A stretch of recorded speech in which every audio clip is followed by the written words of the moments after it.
maintenant de Shein. Et pas de Japon. Waouh, ça commence très bien. Waouh. J'allais faire un lancement de qualité, là tu viens de le magnifier, de le rendre encore plus beau. C'est magnifique. Allez. Parlons donc de Shein.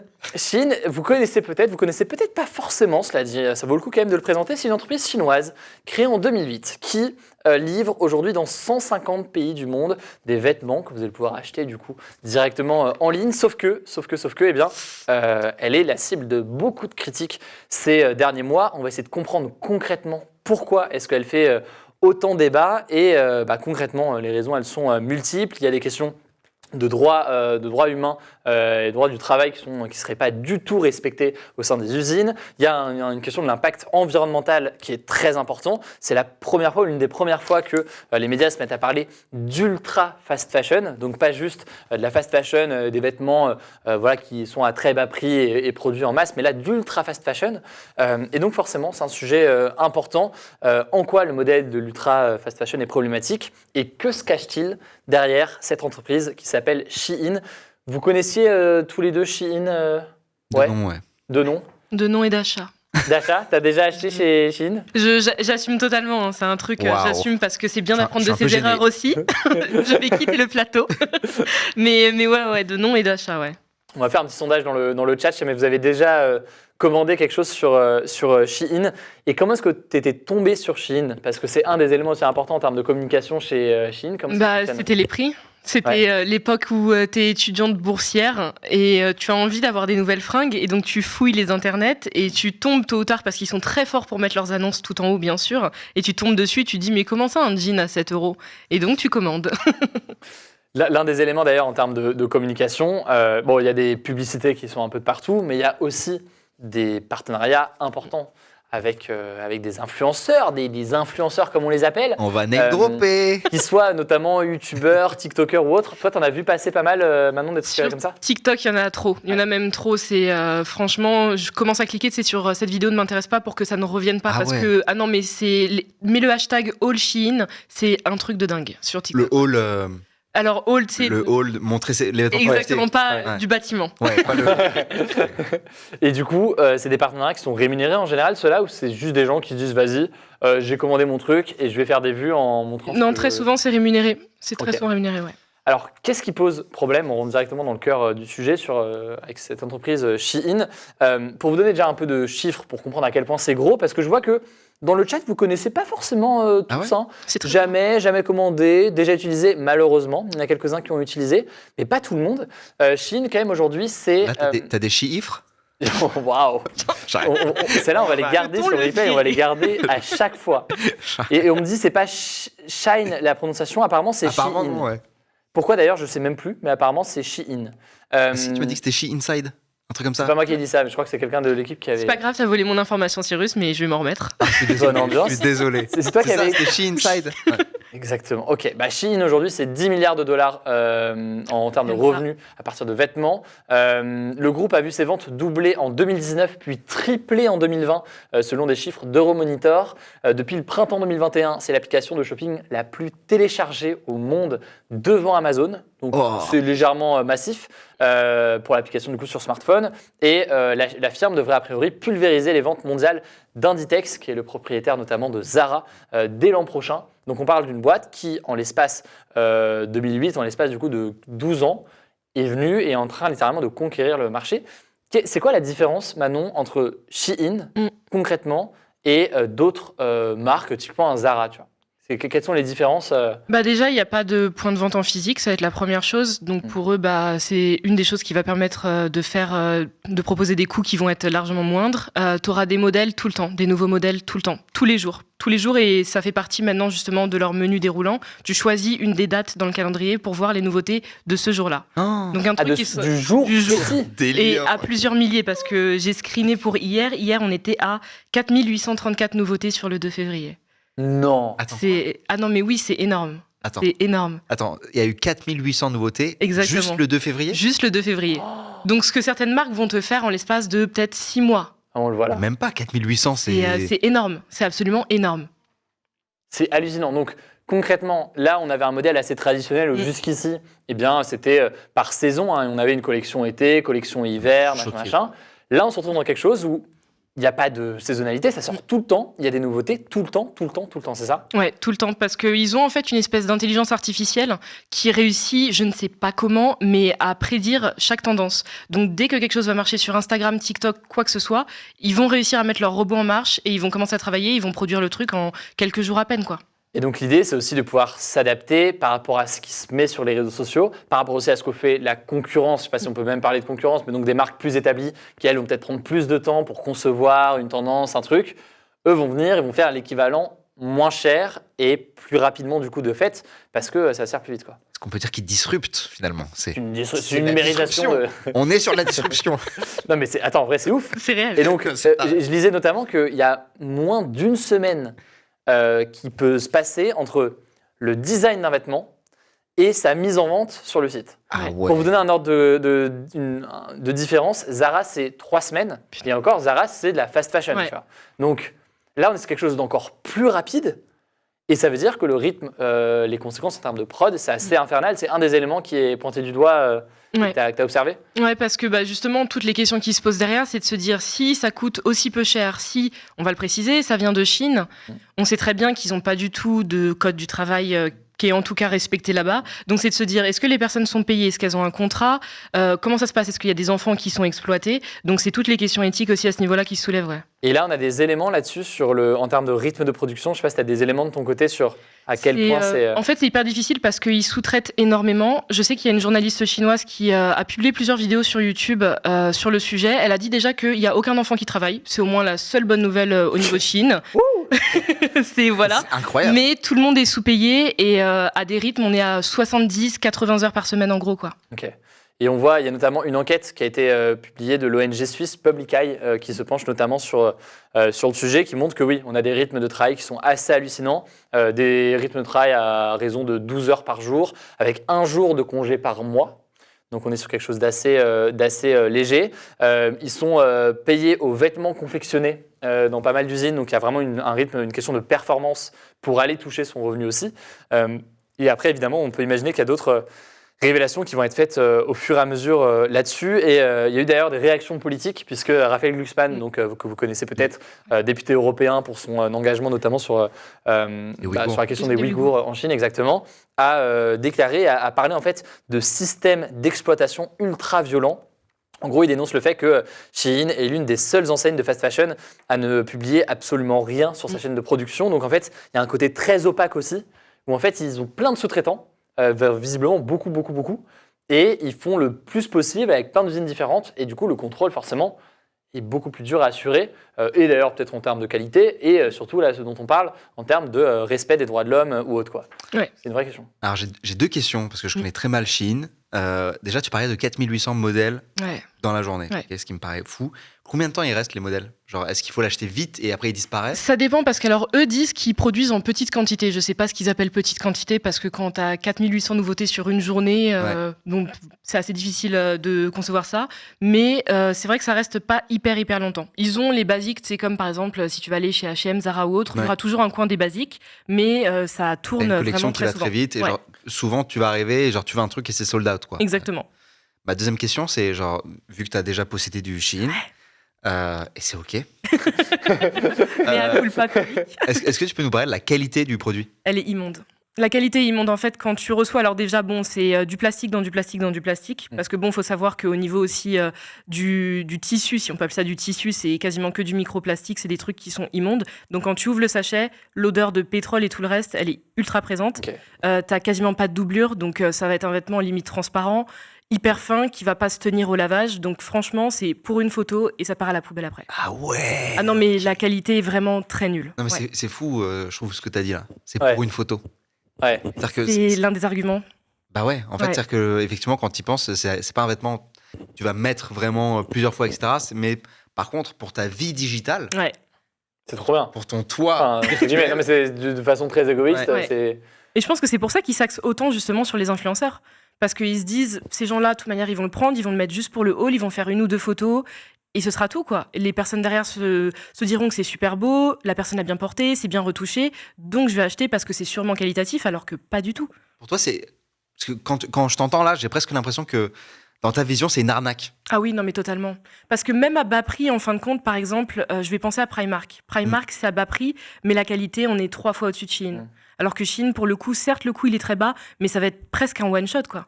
Et ça, au passage, c'est quelque chose qui fait un peu débat. Moi, je vois dans le chat, parce qu'il y en a qui disent « Moi, en vrai, ça va. J'ai des vêtements Shein que j'ai achetés. Alors, la qualité est peut-être pas top, je vois dans le chat, mais ça tient. Et j'arrive quand même à les mettre et les remettre. Et ça pose toujours une question, forcément, sur la question de la fast fashion. C'est, de fait, si on défend, entre guillemets, le diable là-dessus, ça rend accessible aussi des vêtements pour des gens qui parfois ont peu de moyens. Toi-même, tu disais que tu as acheté ces vêtements-là quand tu avais peu d'argent. Comment est-ce que tu vois, parce que de fait, le public qui est visé, c'est des jeunes qui n'ont pas forcément énormément de moyens, mais qui veulent s'habiller comme d'autres pourraient s'habiller en payant plus cher, quoi. C'est là qu'est l'un de leurs vices, justement, Shein, parce que tu te rends compte que c'est comme s'ils se tablaient un peu sur toutes les insécurités que les réseaux sociaux te créent. Tu vois une nouvelle mode, tu veux absolument, toi aussi, sentir que tu appartiens à ce groupe-là, que tu t'habilles à peu près de la même manière. Donc, eux, ils vont créer les modèles et toi, tu n'auras pas à dépenser des blindes dedans. Tu mettras juste 15 € dans une tenue complète et tu l'auras sur Shein. Donc, il y a tout ce truc-là qui, d'un côté, est hyper intelligent parce que c'est sûr qu'on ne peut pas blâmer quelqu'un qui va te dire « Mais en fait, moi, j'ai pas les moyens d'aller chez Zara ou bien d'aller sur Azos tous les jours. » Mais d'un autre côté, le souci, c'est que tu te dis, c'est qu'il y a d'autres solutions quand même, quoi. D'autres choses qui peuvent venir. N'hésitez pas dans le chat, hein, je vous voulez réagir, même sur Discord. Il y en a qui qui vont déjà acheter des produits sur Shein et qui veulent témoigner d'ailleurs d'une façon ou d'une autre. Hein. On voit que c'est quelque chose qui fait beaucoup débat. La raison pour laquelle ça fait autant polémique, c'est qu'il y a la dimension de droits de l'homme et droits humains, droits du travail qu'on a évoqué. Il y a une autre dimension, c'est la question de l'impact environnemental. Bien sûr. Parce que acheter des vêtements en permanence et en acheter tous les jours pour les porter quelques fois, ça pollue l'industrie textile. Il me semble que c'est dans les près de 15% de l'impact. J'ai plus le bon terme, mais vous l'avez compris, c'est une part importante d'émissions carbone, exactement. Et donc forcément, l'impact environnemental est important.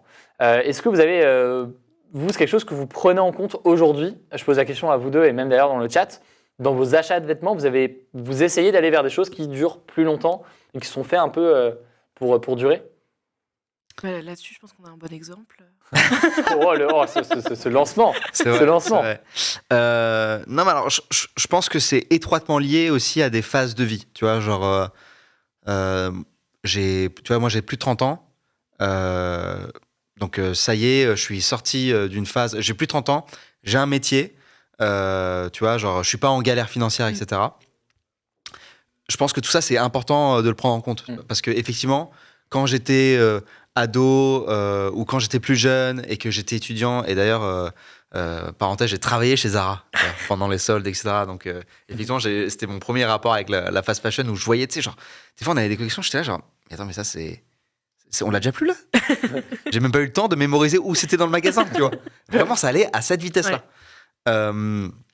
Mais donc, voilà, aujourd'hui, ma garde-robe, au global, elle est constituée, tu vois, genre, je change pas trop de morphologie et tout. Et donc, maintenant, ce que j'achète, ça va être des fringues où, déjà, j'en achète beaucoup moins parce que j'en ai pas forcément besoin. Et ça va être des fringues où je vais pouvoir mettre plus de thunes, qui vont être durables et où je vais effectivement sortir des circuits fast fashion. Mais c'est parce que je peux me le permettre et parce que je suis à ce stade de ma vie, tu vois. De manière générale, en revanche, je pense que la fast fashion, ça va devenir de plus en plus un nouveau combat à ajouter au gros sac de combat. Tu vois, genre, tu mets dedans ton alimentation, tu mets les vacances, tu vois, genre, est-ce que tu pars en avion, est-ce que tu pars en train, etc. Et tu vas mettre aussi tes vêtements, tu vois. Et en fait, on peut pas demander à tout le monde d'être sur tous les combats. Tu vois, c'est pas possible. Donc, je pense que c'est en fonction du budget de chacun, en fonction de ses envies, en fonction de ses sensibilités. S'il y a des gens qui sont, tu vois, genre, qui vraiment fans de certaines collections de fringues, etc., mais qui à côté, tu vois, font gaffe à leur empreinte en faisant d'autres choses, bon bah soit, tu vois. Mais voilà, moi en tout cas, j'en suis à ce stade, et effectivement, pour en parler de la tenue, c'est une tenue faite par qu'une fille m'a faite, qui s'appelle Maison Si, C-E-E, donc M-A-I-S-O-N, plus loin C-E-E, qui a une chaîne YouTube d'ailleurs où elle a mis cette fringue, elle a mis Le le truc. patron pour que les gens puissent coudre Reproduire de leur aussi. côté. Elle est autodidacte, donc voilà. Incroyable. Et ça, je trouve ça incroyable, effectivement, de se dire que c'est le nom de son format d'ailleurs, c'est les gens derrière les vêtements. Effectivement, genre, on oublie que Ouais. les vêtements sont faits par des gens et qu'on pourrait apprendre à faire nos fringues, tu vois. Et en fait, ça, l'histoire, c'est que genre, j'ai vu une photo de Timothée Chalamet, j'ai fait putain, Oui, qui avait porté Ouais. ce genre de truc. Exactement, j'ai ouais. fait cette tenue est trop stylée, je veux cette tenue. T'avais Et là- posté une story. J'ai posté une story Ouais. et là, elle m'a répondu, elle m'a dit, moi, je te la fais, si tu veux. Je fais, tu rigoles, tu vois. Et donc, on a trouvé un tissu. Ensuite, elle a fait tu vois, c'est un sweat basique et il y a le. Très fort, oui, oui, c'est l'intégrale. C'est l'intégrale. Ouais. On aurait dû le ça, faire regarde. défiler carrément. Et tu vois, genre, le truc est assez basique et tout. Et donc, en fait, il y a un patron simple. Tac, elle a cousu le truc. Et voilà, quoi. Et en fait, le fait de se rendre compte, ça m'a fait un petit déclic, je t'avoue, Ouais. de me rendre compte qu'en fait, on pourrait se créer des vêtements, tu vois. Et il y a tout ce truc de upcycling aussi, où genre les gens recyclent. Ils vont dans des friperies et ils recyclent, genre, tu vois, ils prennent une vieille chemise XL d'homme, par exemple, et ils en font une petite robe, tu vois, S. Et au passage, sur ce sujet de fast fashion, auquel on associe du coup le fait de en fait, acheter quelque chose pour le porter quelques fois, puis le remplacer par autre chose. Moi, ce qui est marrant, c'est que quand j'étais étudiant, je portais des trucs de fast fashion, quasiment que ça, parce que j'ai des trucs que j'achetais moi-même. Mais je ne comprenais pas vraiment le terme de fast fashion, parce que de fait, ces vêtements-là, et d'ailleurs, ceux qui me suivent depuis le début de ma chaîne le savent, je les portais des années. Des années. Il C'est-à-dire y que avait rien de fast. le sweat que j'ai acheté 10 balles, vous le trouviez dans mes vidéos pendant des années, quoi. Et c'était devenu une source de blague sur ma chaîne, mais c'est juste pour montrer qu'il y a quand même une question de revenus. Mais ils tenaient bien, et hein. c'est- Ils tenaient bien, franchement. Ils tenaient bien, il y avait bah pas- ouais. Ils étaient pas en peluche et tout. Enfin, tu vois, c'est. Dans certains Coriace. cas, ça venait bien. Donc, juste pour dire qu'il y a aussi une question de revenus et qu'on voit là que c'est Bien quand même sûr. un enjeu qui est important quand on parle de tout ça, quoi. On a une personne en libre antenne, c'est Gabriel, tu as 24 ans, tu es étudiant, tu voulais réagir à ce sujet-là. C'est un petit peu un coup de gueule parce que j'ai des personnes dans mon entourage qui ont vécu ça directement et qui ont été impactées par cette marque en particulier. Mais en fait, un gros souci de Shein, je sais pas trop comment prononcer, c'est que ils ont tendance à voler tout ce qui est les œuvres des petits artistes et ils en font des produits dérivés sans les créditer.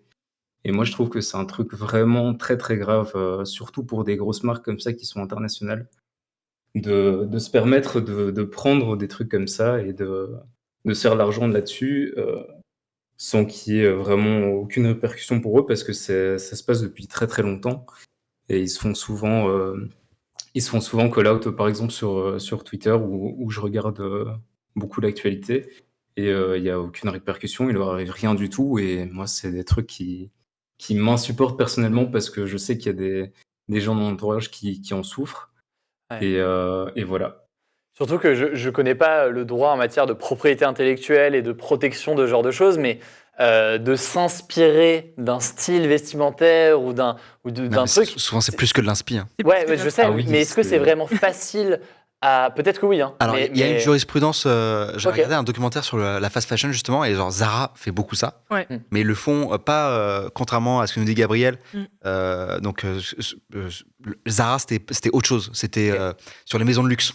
Ouais. Ça reprenait Dior, Yves Saint Laurent, etc. Balenciaga tu et vois. tout le reste, ouais. Et il y a Reigns, je crois, qui a fait un procès. Reigns, Donc Reigns, fait des impairs. qui fait des impairs. ok. Très bonne qualité. Très bonne qualité, exact. Et qui a fait un procès et il me semble qu'ils ont gagné. Je sais plus si c'était contre Zara ou pas, mais ils ont fait un procès pour en mode, bah les gars, vous avez copié juste, c'est notre modèle en fait. Bah, le souci, je pense par contre qu'il va se mettre par rapport à Chine, c'est que là, bah, on est en Chine. Ouais. Et en Chine, ils ont totalement le droit de copier. C'est ça le problème.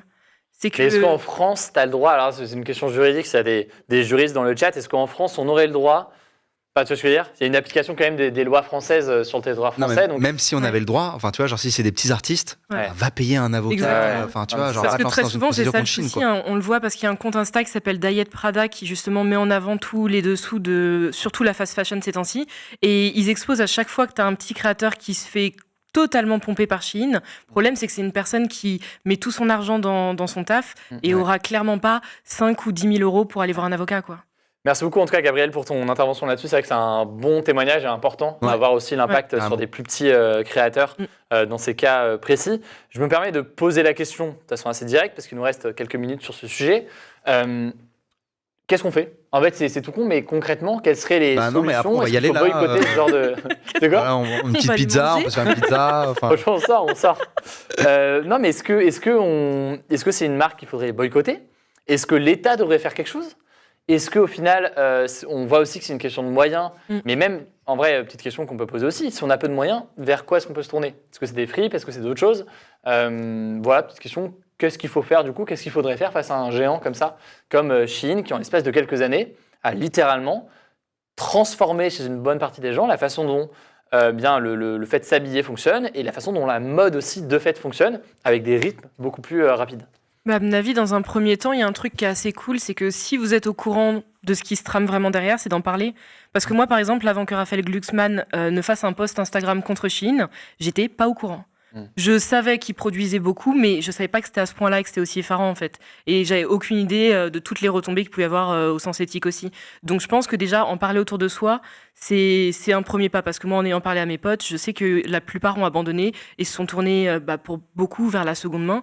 Parce que la seconde main, c'est hyper pratique, c'est pas hyper cher. Chez Emmaüs, tu peux te faire une tenue à peine plus chère que chez Shein. et c'est stylé. Et en plus. beaucoup plus éthique et beaucoup plus stylé. Donc, Et par ailleurs, j'ai vu qu'il y avait ça, une sorte de prise de conscience quand même de pas mal de gens, notamment en ligne, parce que sous pas mal de vidéos que je regardais tout à l'heure de youtubeurs ou de youtubeuses surtout qui parlent de cette marque-là dans le cadre de partenariats, il y avait beaucoup aussi de réactions et en fait, de commentaires, de gens qui disaient en fait, je t'aime bien, mais tu peux pas mettre autant en avant cette marque-là parce que elle pose problème pour telle ou telle raison. Quoi. Ouais. Il y a une forme de responsabilité de fait des créateurs de contenu aussi. C'est ça, non mais de toute façon, effectivement, ce que tu disais, le plus important, c'est de sensibiliser les gens là-dessus. Je pense que c'est important aussi de le faire avec bienveillance. C'est-à-dire que parfois, voilà, c'est ce qu'on disait, genre t'es en galère de thunes, mais pourtant tu t'en as marre de mettre les mêmes fringues depuis X années ou quoi, tu te veux une nouvelle fringue et tout, mais c'est galère. T'as cette pub Instagram qui t'a fait de l'œil, t'as craqué. Tu vois, c'est chiant que t'arrives en soirée et qu'on te dise ah putain, t'as acheté chez Shein, t'es une énorme merde. Tu vois, genre. C'est vrai, il y a une forme de mépris aussi qui peut se développer qui voilà, est faut faire gaffe à ça. Faut faire gaffe à ça. Mais effectivement, en parler. Et comme je vous le disais, je pense que c'est vraiment ce truc de le rajouter à sa liste de causes, en fait. Ouais. Tu vois. Tu vois d'autres choses à faire de ton côté je vois dans le chat, ça parle beaucoup de boycott, de diminuer sa vitesse de consommation. C'est vrai que là où c'est vicieux, c'est que ça amène aussi un autre sujet, c'est une mode qui va remplacer une autre, qui va remplacer une autre, et une pression sociale presque, dans certains cas, pas chez tout le monde, mais à vouloir correspondre à cette mode, et du coup, en fait, quand on a peu de moyens, du coup, à se tourner vers tout ça. Donc c'est une façon de penser aussi qui doit changer, quoi. Après, tu vois, je me demande si ça aurait pas du sens de dire, les produits qui rentrent sur notre territoire, on doit s'assurer qu'ils aient été conçus faut que ce soit sourcé dans au une moins certaine éthique, etc. Tu vois, et de dire, non, mais ça, en fait, ce produit-là, vu comment il a été fait, et vu qu'on n'a pas les preuves qu'il n'a pas été fait comme ci ou comme ça, c'est difficile pour nous de l'accepter, tu vois. Ça me choquerait pas si ça existait. Mais le souci, c'est qu'après, tu l'étends à combien de marques? Parce que je suis tout à fait d'accord et je suis hyper partante pour ce genre d'idée. Mais le problème, c'est quand tu regardes toutes les marques du groupe Boohoo en Angleterre, donc Boohoo, Nasty Gal, Pretty Little Thing, c'est les mêmes soucis. C'est des personnes qui sont payées à la moitié du seuil anglais. Si tu regardes chez Zara, c'est assez décrit aussi. Donc, à mon avis, ils se disent au niveau de l'État, tu sais quoi, c'est un peu partout la même merde, donc on va laisser, voilà. Mais c'est vrai que ce serait le mieux. J'ai vu un docu sur Boohoo et justement les quartiers en Angleterre. Boohoo, donc B-O-O-H-O-O, c'est ça? Exactement. Et autre site de vente fast fashion, Voilà. Tu vois, je me rends pas compte à quel point c'est proche de ce que peuvent vivre tu vois, des communautés chinoises avec Shein. Ça a l'air un poil moins bourrin quand même, tu vois. Même si c'est tout aussi horrible. On a une dernière personne pour ce sujet en libre antenne, c'est Emma. Salut Emma, tu as 21 ans, tu voulais réagir à ce sujet pour montrer peut-être d'autres aspects, parce que là on a parlé beaucoup des critiques, peut-être d'autres aspects à propos de Shein, c'est ça? Oui, c'est ça. Enfin, je vais pas me faire l'avocat du diable, mais en fait, c'était pour relativiser un petit peu sur Shein. Déjà, l'aspect des prix qui est très faible, mais surtout l'aspect des tailles sur Shein. On a pour les plus grandes, pour les personnes à un plus fort poids, ou même pour les plus petites. Et on peut trouver n'importe quelle taille qui puisse nous correspondre. Et surtout aussi, moi, j'ai déjà acheté sur Shein. Mais mes habits, je les garde pour longtemps. J'ai par exemple des robes que j'ai achetées il y a 2 ans et je remets tous les étés parce que j'aime beaucoup. Donc toi, ce que tu dis, c'est qu'il y a quand même des tailles, davantage de tailles, et c'est cool à tout point de vue, hein, et ça s'entend complètement. C'est des vêtements, toi, que tu n'arrivais pas à trouver dans d'autres magasins ou dans d'autres boutiques, dans certains cas?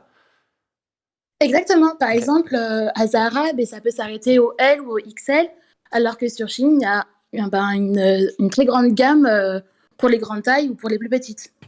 Ok, donc c'est clairement Très de dur, fait. très dur de lutter face à ces arguments. Ah oui, Non, mais oui. c'est clairement quelque chose d'important. Et la deuxième dimension que tu évoquais, c'est le fait que toi, tes vêtements, tu arrives quand même chez Shein à les garder relativement longtemps et ça peut tenir, quoi. Ah ouais, franchement, après, c'est des habits que j'ai achetés un petit peu cher, entre guillemets, 15 € ma robe. Donc, c'est cher sur Shein, mais je les mets longtemps. Intéressant comme témoignage. Merci beaucoup pour ton retour là-dessus. Manon, est-ce que c'est pas finalement ce qui explique le succès de Shein? Il y a eu deux, trois choses là. C'est qu'on sait l'impact néfaste qu'on a évoqué là pendant un long moment, mais on sait aussi les avantages. Détails, donc évidemment accessibles en ligne, détails pour tout le monde, des prix très peu chers, et dans certains cas, une qualité qui peut tenir pour certaines personnes. Ça reste des arguments convaincants. Je préciser qu'ils ont sorti une gamme premium. Donc, à mon avis, c'était auprès de la gamme premium, justement, sur le site qu'elle a dû acheter, qui apparemment, d'après les commentaires que j'avais vus, était plutôt pas mal. Mais ouais, l'argument, justement, des personnes souvent plus size, c'est un truc, tu peux pas lutter contre ça. Ça se comprend totalement parce que quand tu vas aller dans les magasins en physique, elles seront pas concernées. Donc là, d'être sur Internet, et j'ai vu des fois certains modèles qui vont au 4 et 5 XL sur Shein, c'est quand même quelque chose d'assez dingue. Et de l'avoir en plus un coût qui est dérisoire. Donc là, tu peux pas lutter et ça se comprend totalement, quoi. J'avoue, franchement, 15 € la robe là, qui tient longtemps, moi je vais aller acheter sur Shein. Hein. D'ailleurs, c'est hommes et femmes ou c'est que femmes? Bonne question, parce qu'en fait, on voit que femmes sur le devant. Il y a de la décoration, il y a aussi pour les animaux, mais je sais pas s'il y a pour les hommes. Parce que si elle est pour les animaux, j'espère qu'il y a pour les hommes.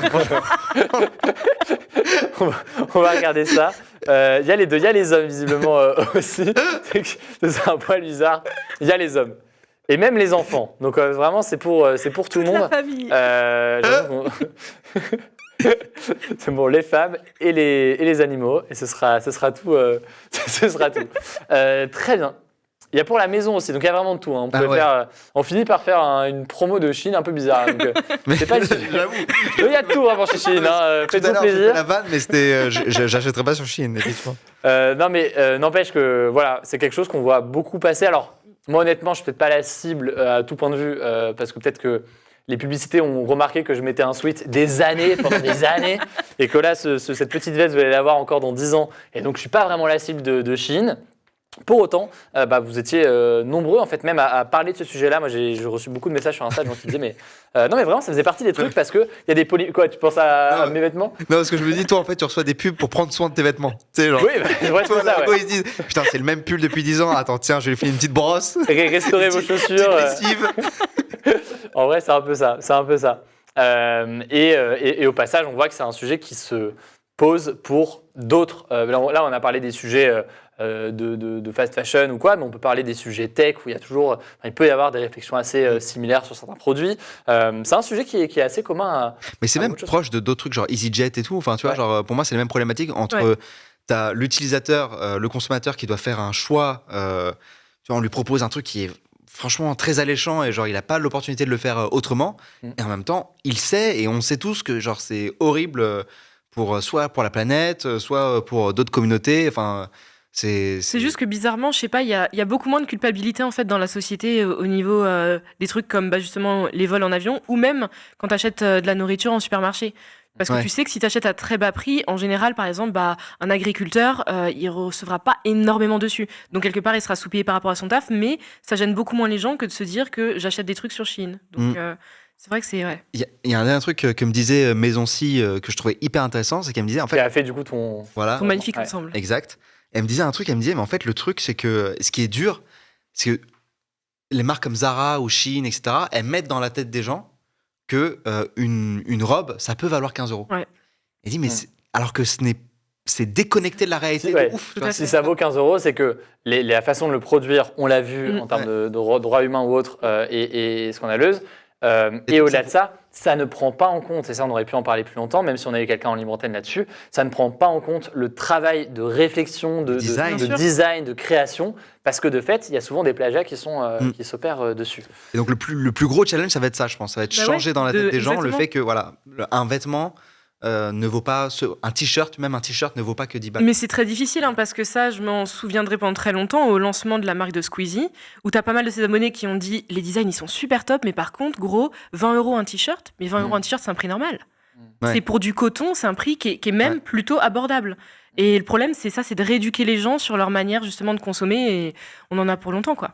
Bref, gros sujet, des questions d'éducation, des questions aussi quand même de moyens financiers qui Bien posent sûr. plein de questions et je pense que c'était important aussi de dire que c'est pas un truc très complètement binaire aussi de dire attendez, il ferait mieux d'acheter de la qualité, voilà. On voit qu'il y a d'autres réflexions là-dedans et voilà, en tout cas bon sujet, merci à tous les deux pour Merci à toi. l'échange là-dessus.